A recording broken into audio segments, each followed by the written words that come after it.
Not nearly as close to the skill Here's level. what we're talking about. No, I want to hold it. Sorry. I got the... Wait, before we start, can we all get water, please? Oh, yeah. It's hot.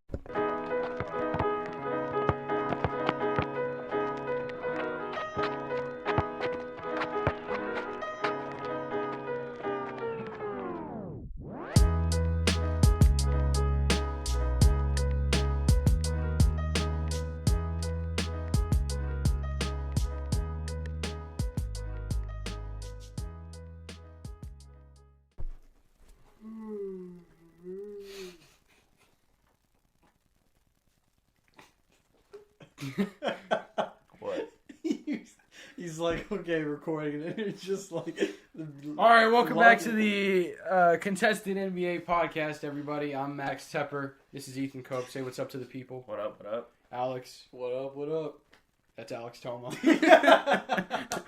All right, let's get into it. We got a lot to cover. So in this episode, brief breakdown, we're going to give you guys some news. There was some pretty big news since we last spoke to you guys. And then we are going to get into the meat and potatoes of it, which would be the remainder of the first round series of the playoffs. So let's start with some of the news. I guess the awards would be just some stuff we can get out of the way first. Yeah. BI won Most Improved Player, and Giannis won Defensive Player of the Year. I mean, So then after that, no, Brandon Ingram winning Most Improved Player, no shock there.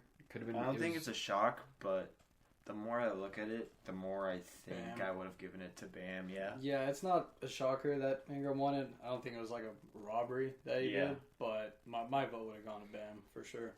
Yeah, I said BI a couple podcasts ago, but I was looking at it more.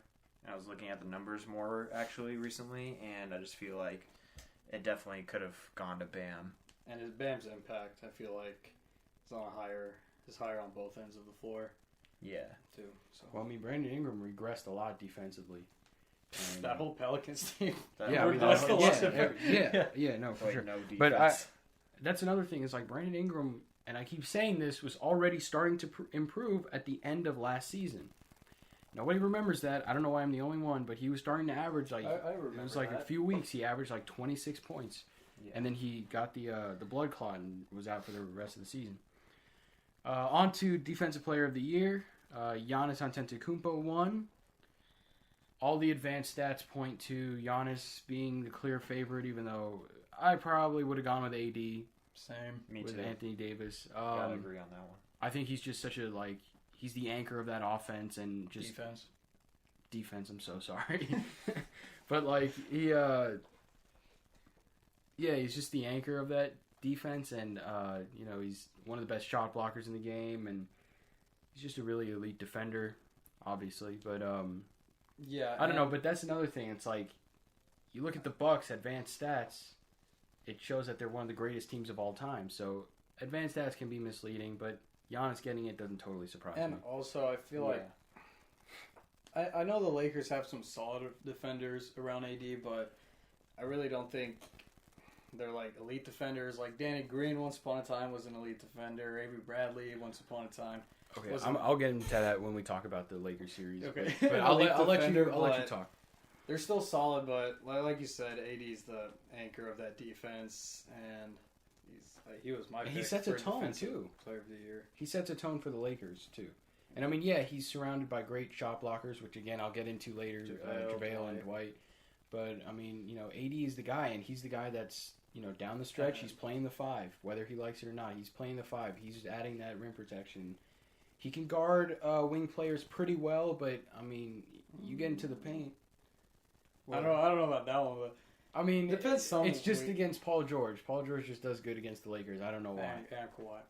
But again, those are elite wing. I don't know if you want to put him against elite weak defenders. He might be a little too slow for the KDs, the Kawhis, the PGs. He'll do the job. But he'll do the job if you need to switch. But but the post is obviously where he's at. Paint. Yeah. Anyways, let's move on. So I guess the biggest story since we last talked to you guys would be the NBA boycott, which happened just a few days after our last episode was released. Basically, in Kenosha, Come on, man. You can hear the chair squeak. I'm sorry.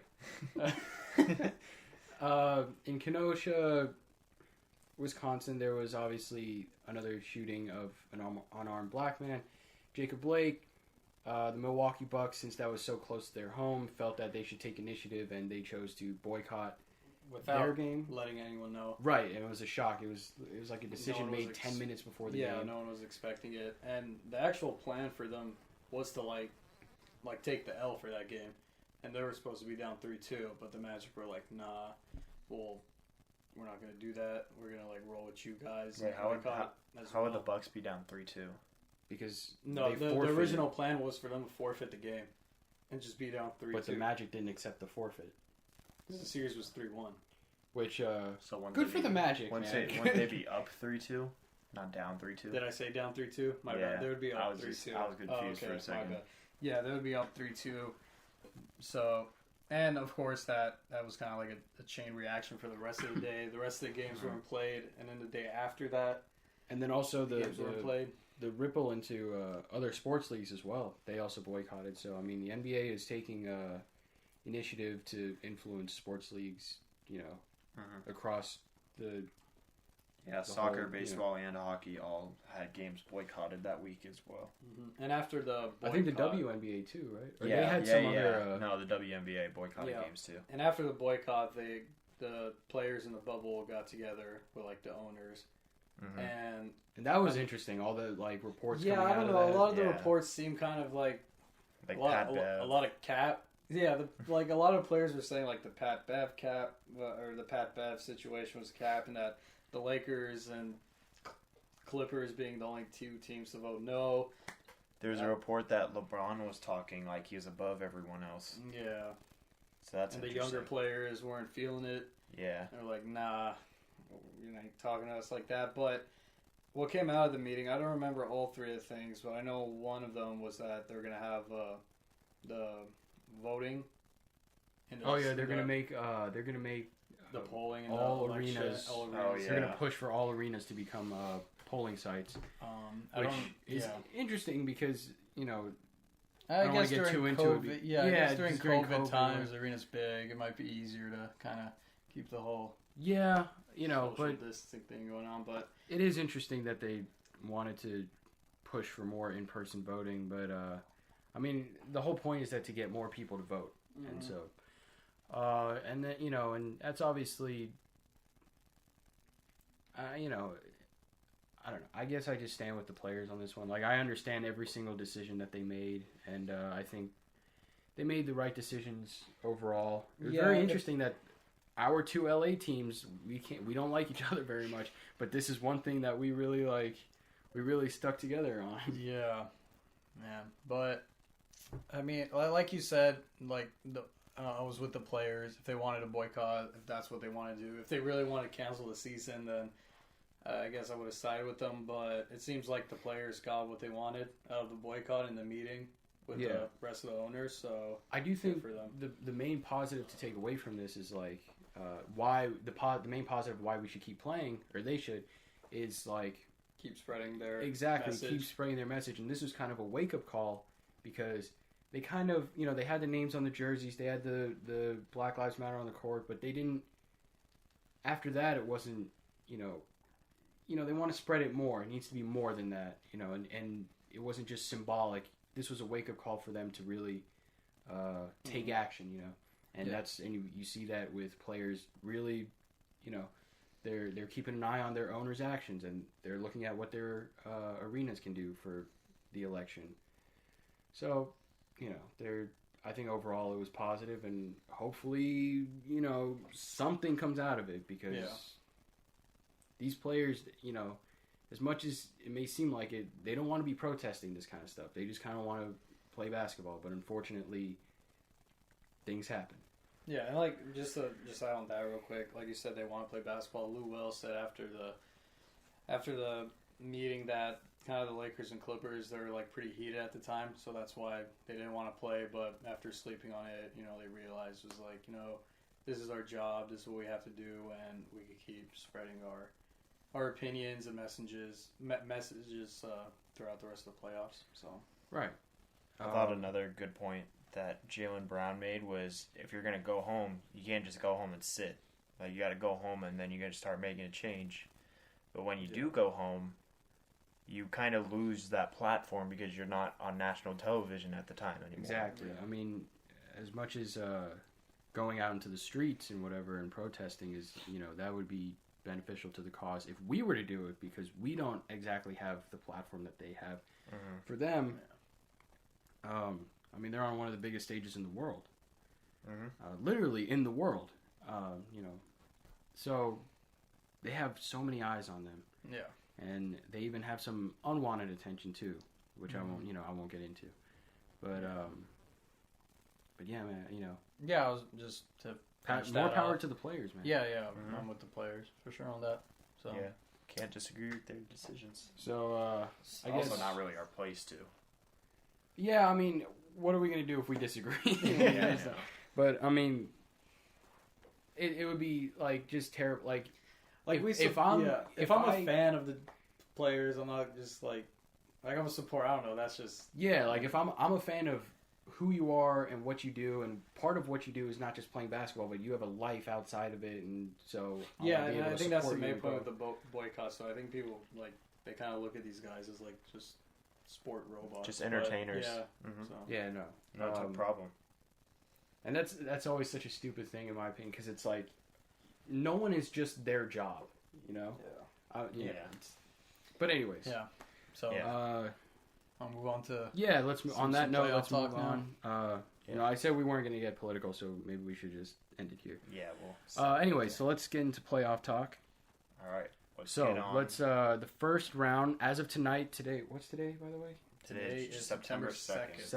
As of September 2nd, the first round of the NBA playoffs has officially ended with some games of the second round. Yeah, I was going to say, we would have liked to try and get the first round kind of done before the second round started, but with the way the scheduling kind of sorted itself out, it's almost impossible. So, like Max said, today officially the first round ended, so we could kind of get into some of the rounds we didn't finish talking about last episode. So I think at the time of last episode, we had, I mean, the East we can just breeze through. We had 5 series left, and one of them was in the East with the Milwaukee Bucks and the Orlando Magic, and that one doesn't need much to say. The Bucks. Well, I thought it was very interesting how.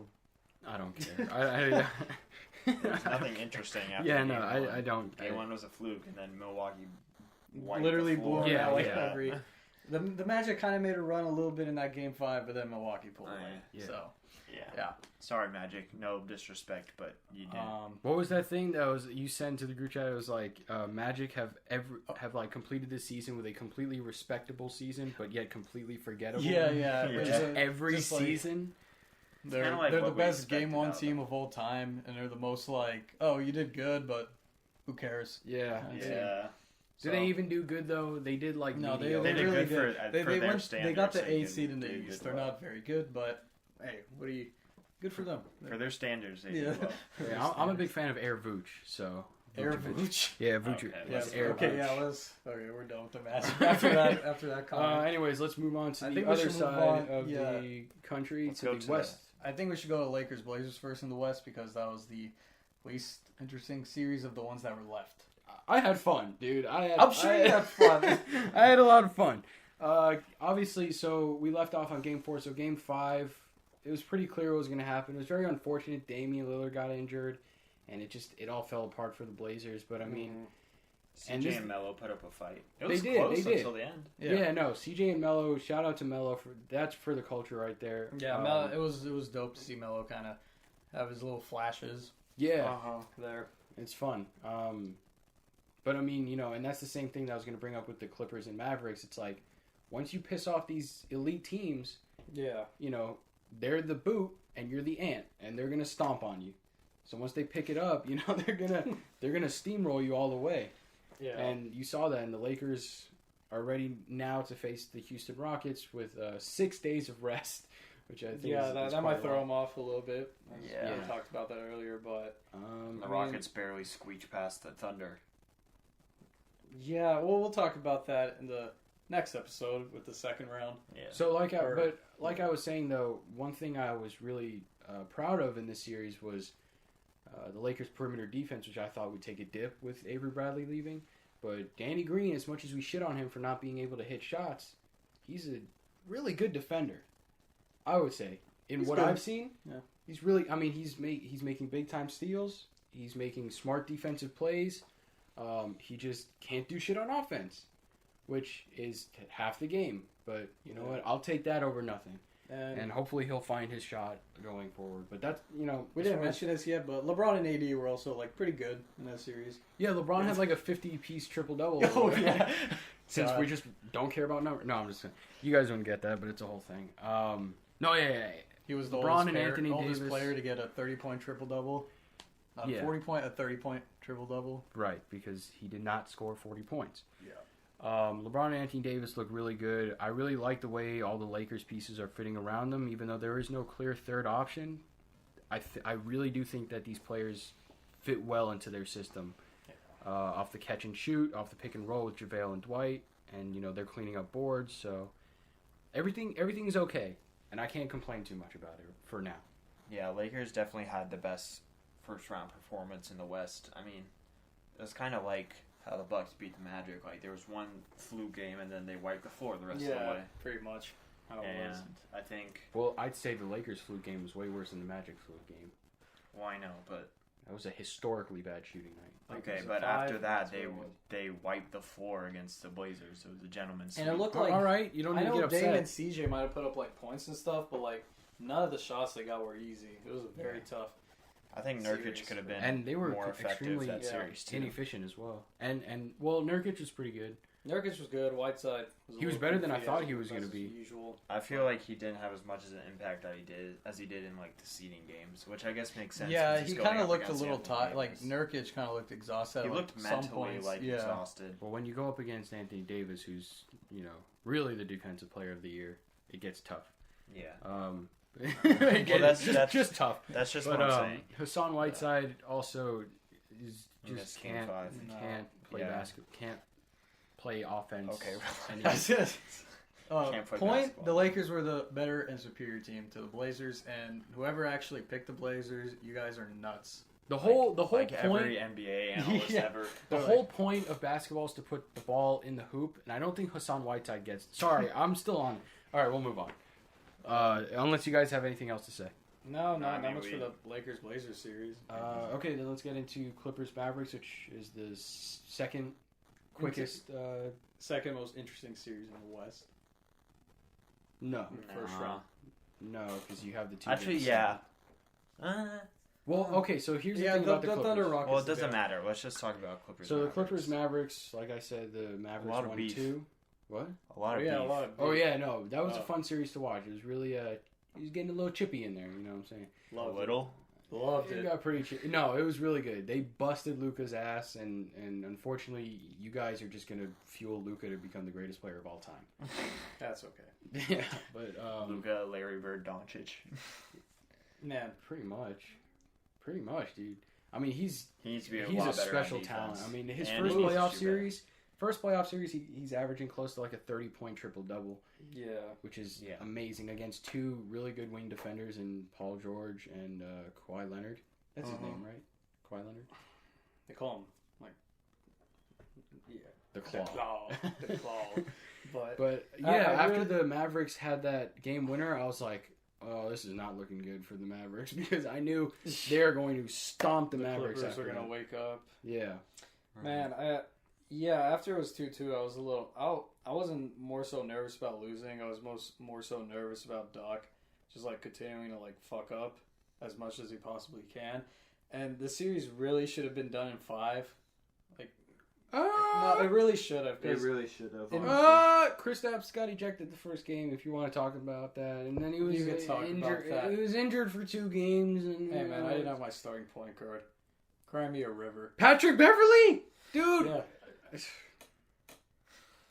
Well, I'm just saying it was 1-1. Game 3, they handled the Mavs. Game 4, they were up 20 and they blew that lead. Game 5, they won by like 43, and then Game 6, they won very handily. I think if everything went normal, in that series, it should have been Clippers in 5. And I still love Luka, but holy shit, this guy whines after every call. And I was just glad to get the Mavericks out of my face. Seth Curry talking crazy out here. Seth Curry's cool. Seth Curry's cool. Yeah, I but fuck with Seth Curry, if I'm going to be honest. I fuck with Seth more than Steph. No.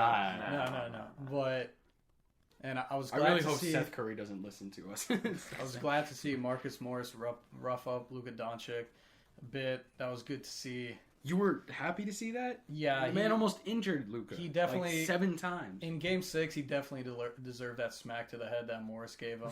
Because on that drive, Luka was giving little elbows. And I'm not saying Marcus should not have been ejected. But to smack the shit out of him? Damn. Yeah.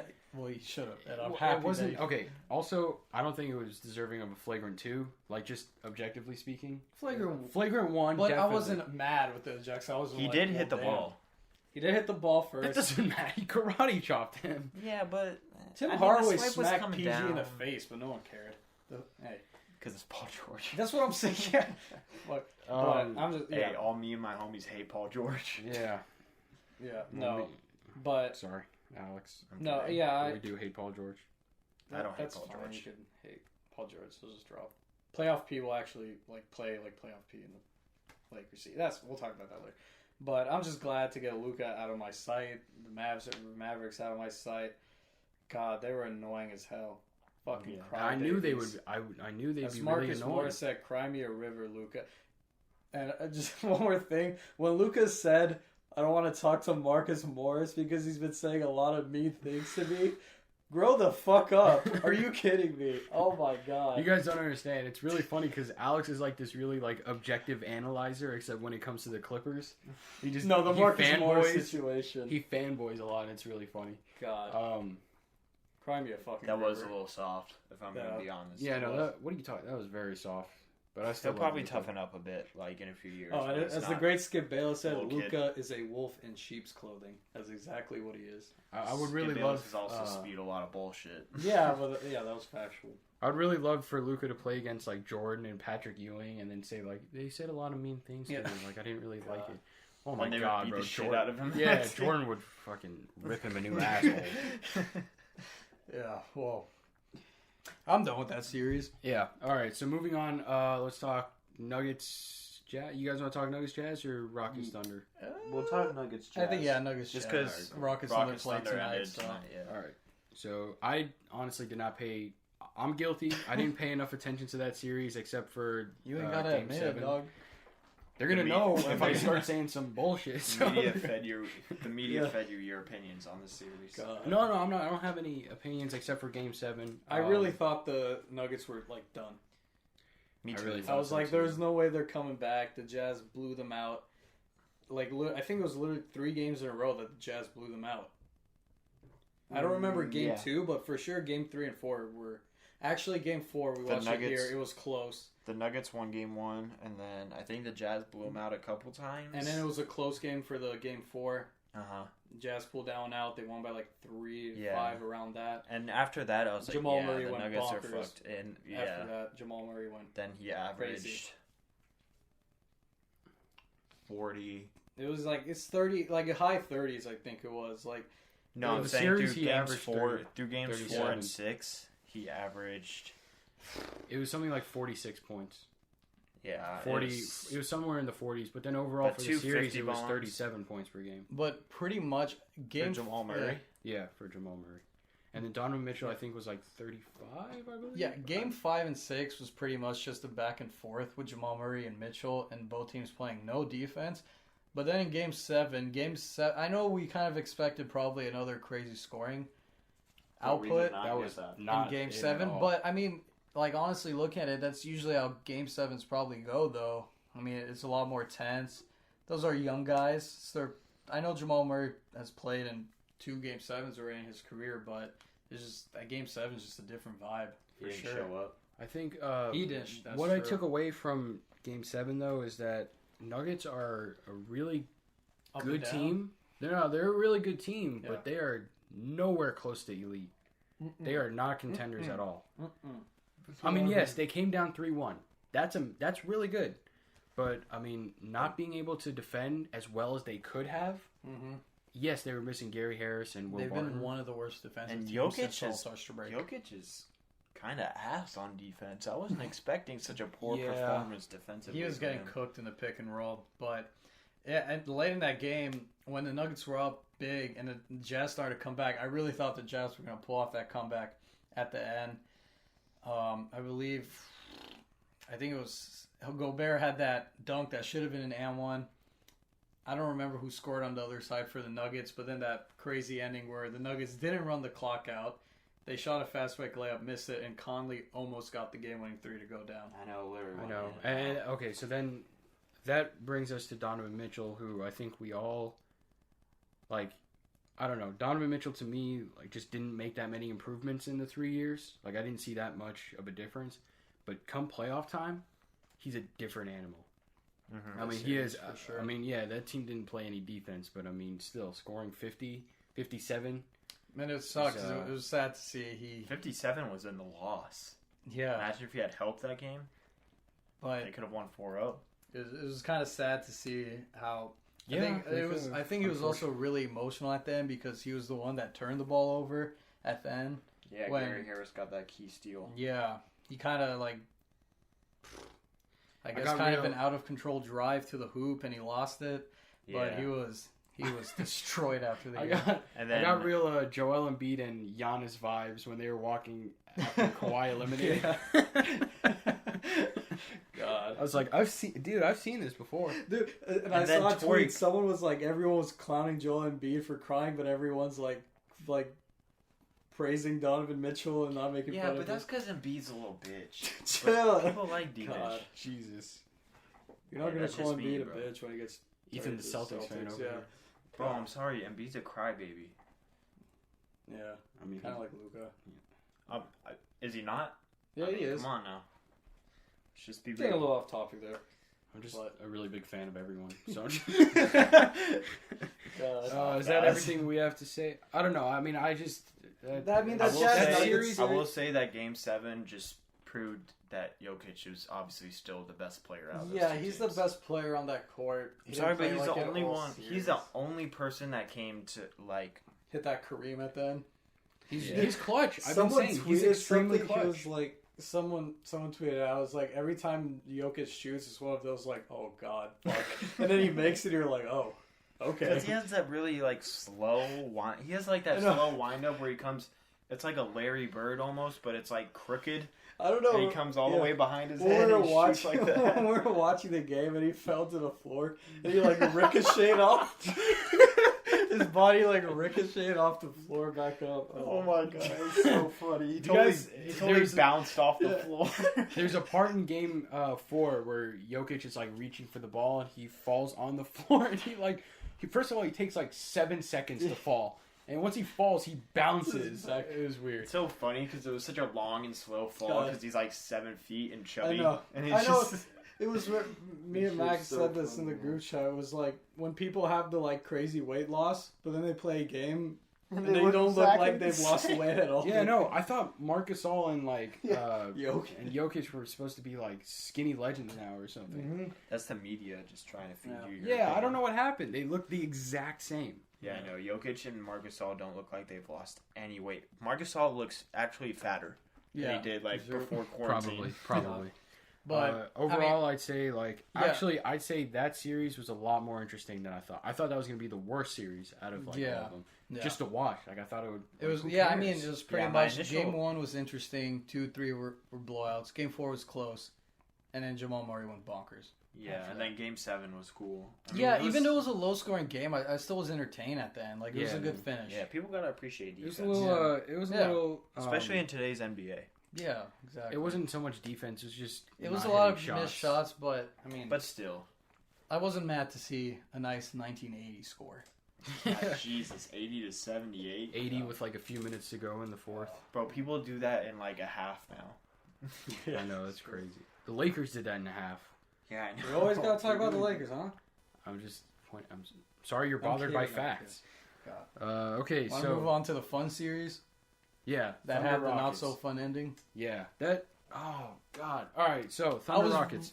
really surprised it went 7 though. I didn't expect Thunder to do this. I good. had it in my I bracket. said It was Rockets going in 7. I said on our I said podcast. Thunder in 7, and You royally chickened out. I'm royally pissed because that was the only thing that broke my bracket.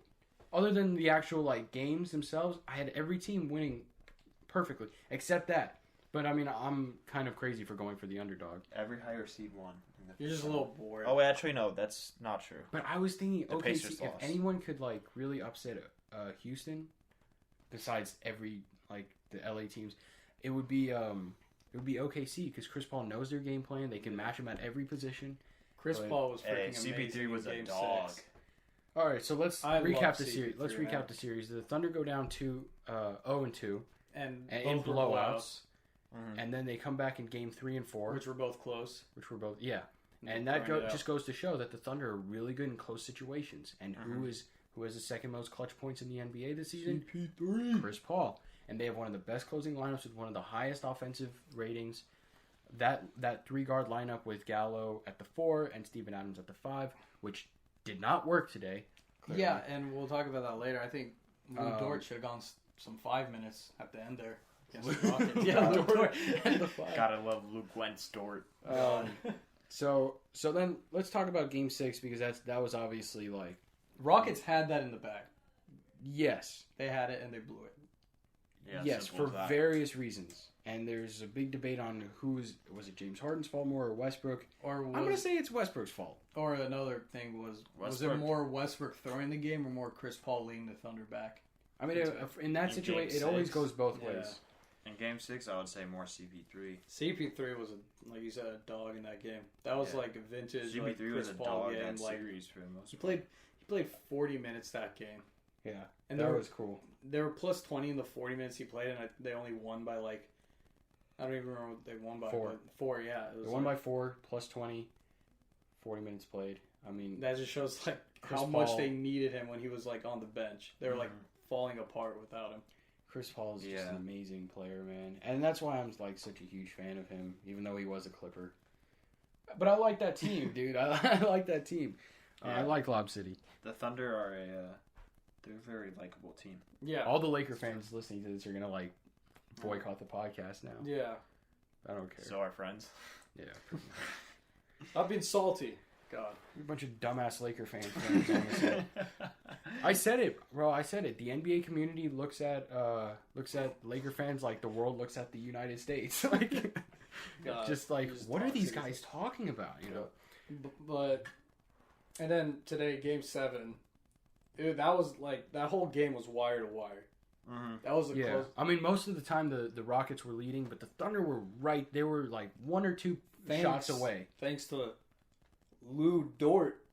I mean, he had a pretty He good had game. 30 points. Yeah, Yeah. no more Lou Dort slander. Yeah. I'm over it. I was I don't telling know about Max, that. I don't know about love that. how when Lou Dort was like 1 for 10 on 3-pointer attempts, and he's just still like, fuck it, I'm still launching it. I don't care. My I favorite- love that quality. My favorite tweet that I saw today was the one I sent in our group chat that said every Lou Dort possession is like a wheel of fortune spin.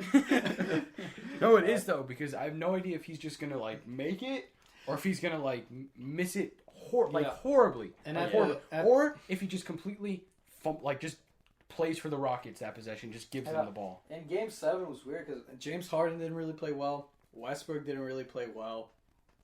And Eric they Gordon still played really managed.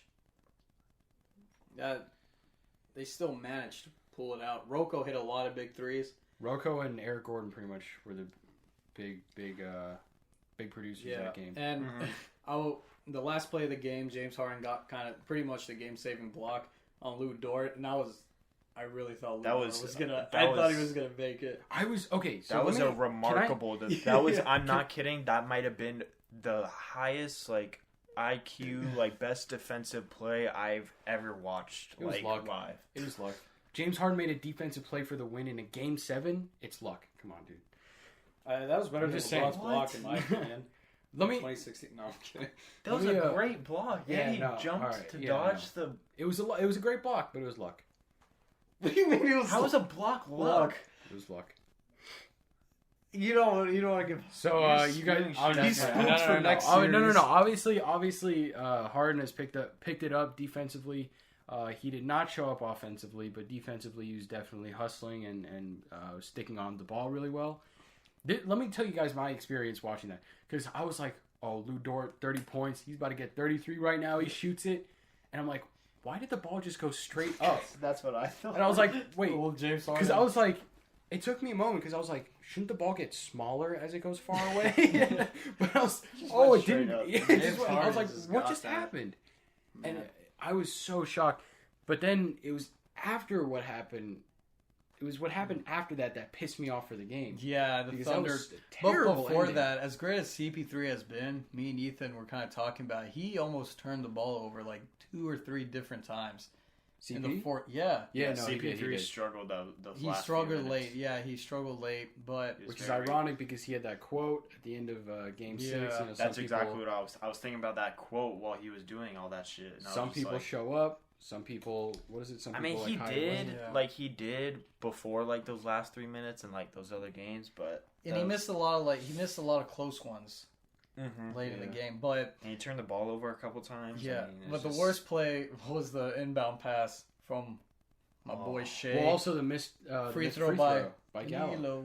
I don't know why Chris Paul wasn't shooting that. Chris Paul is also an almost 90% free throw shooter, and I just trust him more. Yeah, like when Gallo was there, I was like, oh man, like he's a 90% free throw shooter, but you want Chris Paul on the line. Yeah. Chris Paul won't like let the nerves get to him. Yeah, Gallo probably did.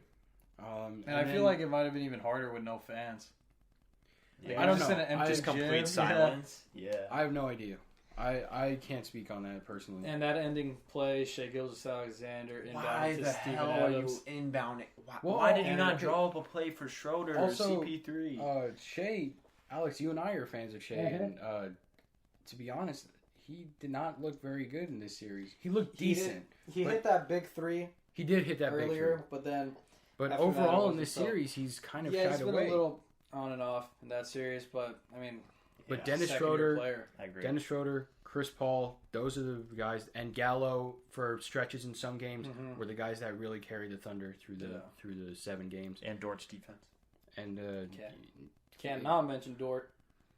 Yeah, his defense was pretty good. He's like the better version of Andre Roberson. Yeah, but every time I think of Dort, I just think of like just him fumbling the ball and no. But he did do a decent job on James Harden. Yeah. Definitely got into his head a little bit, which is good. But that last play was a shit show. It was an absolute shit show. I mean, like all of Twitter is like going off right now because there was no one, 10 players, all outside of the 3-point line. No one in the post. And they have Steven Adams on the floor who didn't even have a good game for some reason. And that's why I said Lou Dort was, I don't know, was Lou Dort in on that last possession? But I felt like it was. Lou Dort, then take Steven Adams out and put another wing in there. But also, why the fuck is Steven Adams running out to the 3-point line? I'm sorry, why is he not in the paint? Steven Adams had a lot of bad shots that game. Yeah. I think I genuinely think Nerlens Noel had a better game in the stretches of minutes that he played than Steven Adams. And they should have kept Nerlens Noel in because he's a quicker defender too. And he could still block shots. I don't know what the thinking was there keeping Steven Adams in there because he... But I don't know the box. I don't know his plus minus. It looked like he had an open layup and Shea missed them at the end, but still, that I feel like they had a play and they just completely botched it. So they messed up there. It just seems like they were okay. We got it because they took 2 timeouts in a row, and they were like, all right, we got it down, and then the second the ball. All right, the second the ref gave Shea the ball, it was like. Huh? Like I don't know. It was so weird to watch, but it fucking pissed me off, man. Because that was supposed to have a great ending, and my team was supposed to face the fucking Thunder, not the Rockets, the Thunder. Because CP3 was gonna hit a 3-pointer to win the game. I was saying before the podcast, I was like, if they make a game-winning 3, I'm gonna like faint. Yeah. God. I would have loved that, man. Twitter would have gone way too hard. As a Clipper fan, though, it was good to see my boys Shea, CP, and Gallo grind out a tough series. And as like just a Chris Paul fan, like I really would have appreciated. I mean, I appreciate everything that I saw, but I really would have appreciated if that play actually went through. I just need to see a shot there. Yeah. Not that stupid turnover. Yeah, they didn't. I mean, there's also. I just needed to see a shot. Was that a foul though? Because he got body slammed by 2 people. I know, but they ain't calling that in the fourth. Yeah, it's interesting. I thought it was Scott Foster. No one likes you, Scott Foster. I'm sure Scott listens to the podcast. I don't have no anything. one likes you. I don't have anything against you personally. I have a lot of things against him. Okay. I know the media has a ton of things against Scott Foster. He was trending tonight. I remember there was like a poll with players, and they voted who they liked the most, and like Scott Foster was like the least liked one. And Matt Barnes said he's just like a dick.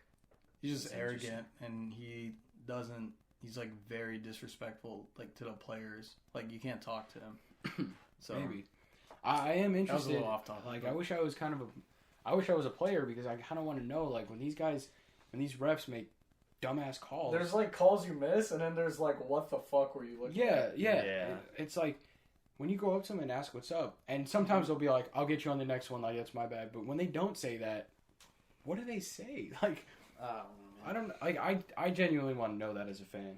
But overall. It was a great first round.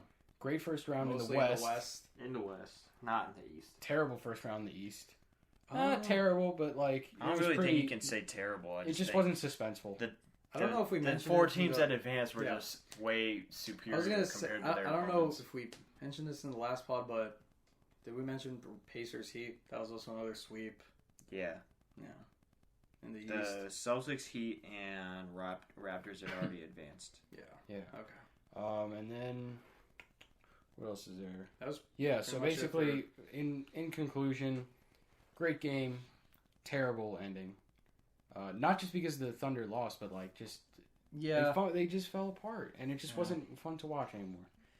I don't know. I saw it fun. And that was just a messed up last play. Like the last play kind of. Man, I don't know. Looking back at it, maybe you don't want Shea inbounding, who's his second-year player. I don't know. Maybe you want to get. Maybe Steven Adams should be inbounding on that one.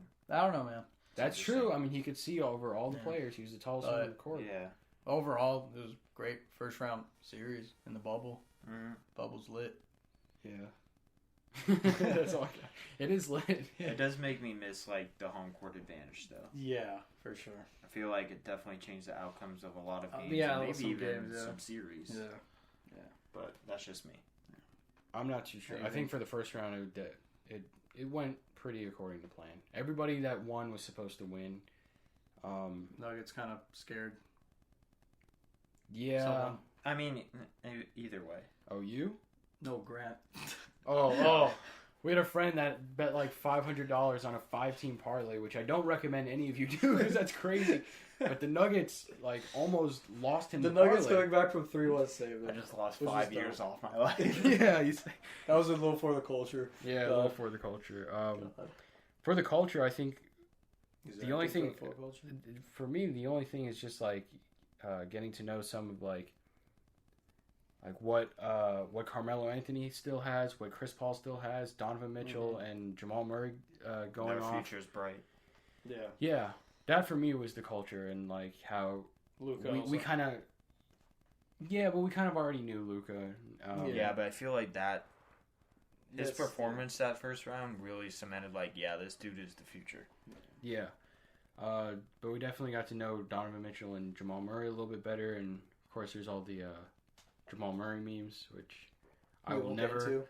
We won't get into. Let's not. Just move. You guys know. We'll just say for the culture, the family members are allowed to come in the bubble, and Jamal Murray is probably very happy. Yeah. I mean, either way, even if he was going home, he still gets to see his girl. You know what I mean? True, but now he's here in the bubble. Yeah, okay. Should we just tell him now? No. Anyways, unless you guys have any closing thoughts. I don't really have closing thoughts, but like just some random thing. It was like, what if like the NBA wives and like girlfriends get into like arguments while they're in the bubble, and some like stupid shit like that happens. Bro, they can actually like meet up. Yeah, they're not in separate cities anymore. They're just a hotel room away. Hopefully, there's not going to be any scandalous events happening. Hopefully, there will be. What are you talking about? No, we need all the players focused. Yeah, bro. For the culture, Jimmy said, "I'm not inviting any family members. This is a business trip," and I fucking love that. That's cold blooded. I fuck with that. I love Jimmy Butler. Yeah. But anyways, That wraps That it was up for episode. that was kind of a that wraps it up for episode That was a one. messier ending than the Thunder game. Anyways, we will see you guys next time. Be sure to check out the next episode we are posting. It is about the start of the second round, which we will be recording right after this. So check that out. From the Contested NBA Show, I'm Max Tepper. I'm Ethan Cope. I'm Alex Toma. And if you heard anything you disagree with, go ahead and contest it. See you guys next time. Adios.